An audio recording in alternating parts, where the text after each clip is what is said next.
Hi, I'm Lee Weiss, Director of Graduate Programs in the GRE here at Kaplan Test Prep, and I'm also a longtime GRE instructor. And what I'd like to do now is answer a couple more questions that come from our prospective and current students. And these are questions that get asked again and again. And feel free to ask us any questions that you have on Facebook or Twitter. It's Facebook/Kaplan Grad Prep or Twitter @Kaplan Grad Prep. And we'd love to feature them in a future video. And of course, we'll get back to you within the same day and probably a lot sooner than that. So here are two questions that come up a lot from our students. Number one, is there partial credit on the GRE? So the only section of the GRE where there's partial credit is the analytical writing assessment. You can get a score from 0 to 6 in half-point increments, and there is partial credit based on how much quality the graders deem is in your essays. You will get a higher score. You could go from a 4 to a 4.5 to a 5. So in a sense, there is partial credit on that section. However, on the quantitative reasoning and the verbal reasoning sections of the test, there is no partial credit.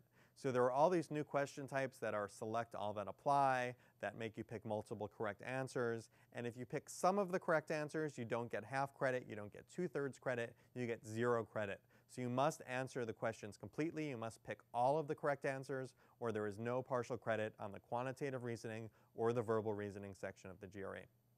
Next question that comes up a lot is, how do I stay focused for a 4-hour exam on a computer? And probably the best piece of advice I have for you is practice, practice, practice. So I'll give you an analogy that I tell my students all the time.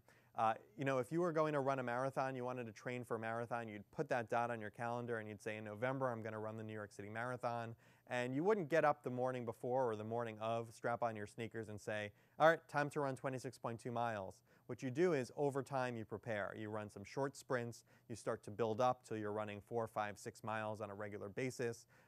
You're taking care of yourself. You're building up your mental endurance. And it's the same sort of thing on the GRE. So to get prepared to take a 4-hour test, which takes about 5 hours of sitting time at a computer-based testing center, you really need to build up that endurance. You're doing a lot of practice of the question types. You're getting really familiar with the content. And you're doing a lot of realistic computer-based practice. And we have more realistic practice tests here at Kaplan than you'll find anywhere else. And that's one of the great things about our course, is really allowing yourself to build up your skills and build up that endurance that you need to do all in this test. And as I tell students all the time, this is not a test you can cram for. You're not going to do your best on a 4+ hour experience by cramming a few days. It's by, over the long haul, over 2 to 3 months of consistent practice, doing lots of tests, and walking in on test day and saying, I know what it feels like to concentrate and to stay focused for 4+ hours. I know exactly what I need to do, and I'm so used to this test that I'm going to ace it today. And if you do that and you follow that advice, you're going to be really pleased with your scores, and you're going to have a great experience. You're going to get a great score in the GRE, and you're going to have great options for graduate school.